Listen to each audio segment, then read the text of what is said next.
Hi, today's verse we're going to do Kohelet chapter 1, verse 6. I'm going to start with the Hebrew. Holech el darom, it goes to the south, v'sovev el tafon, and circles round to the north. Sovev, sovev, it goes around and around. Holech haruach, the wind, the air, the spirit goes.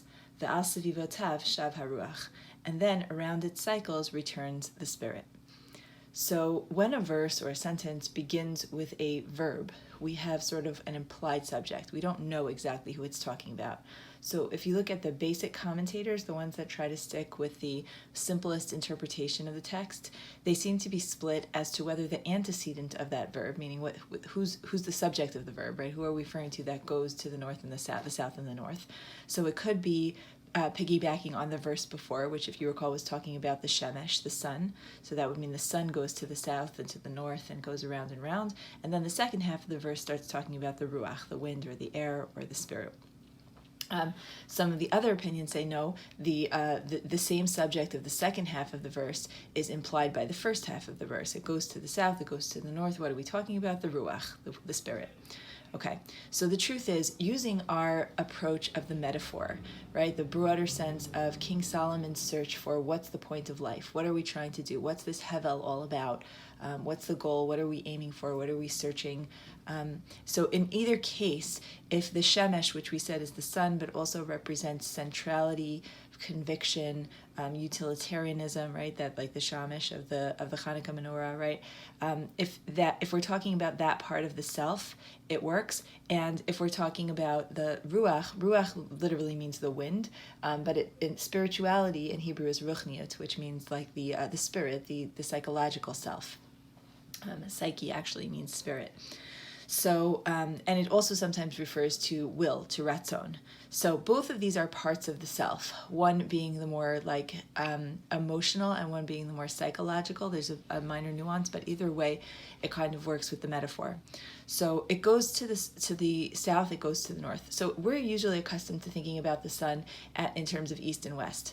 So that's one argument to be made for that we're talking about the ruach. But if we're going with the metaphor, the Talmud says, if you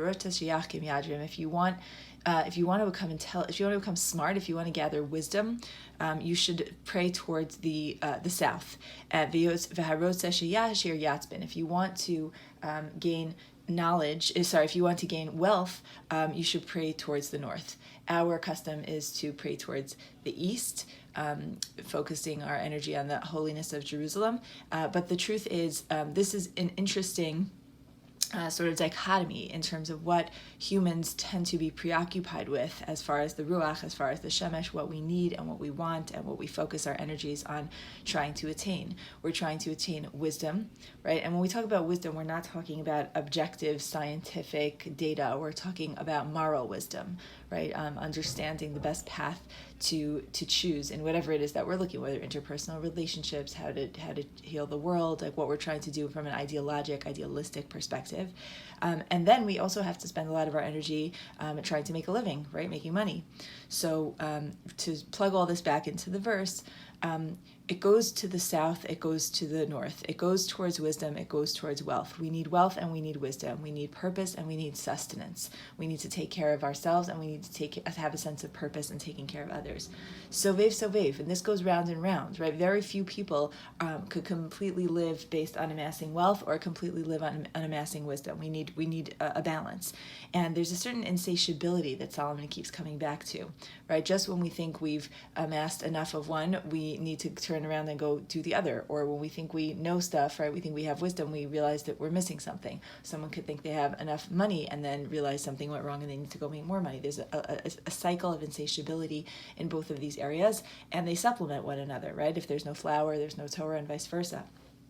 Okay, so Holech al haruach, we go towards where our spirit or our psyches take us, towards where our desires take us, whether those be base desires or lofty desires, right? The everything begins, the source begins with will. And this is sort of the cycle of our existence. We wake up in the morning and we have needs, and we have to meet those needs, whether they're personal physical needs or idealistic, psychological, global needs. But this is sort of the energy that drives human experience and motivation.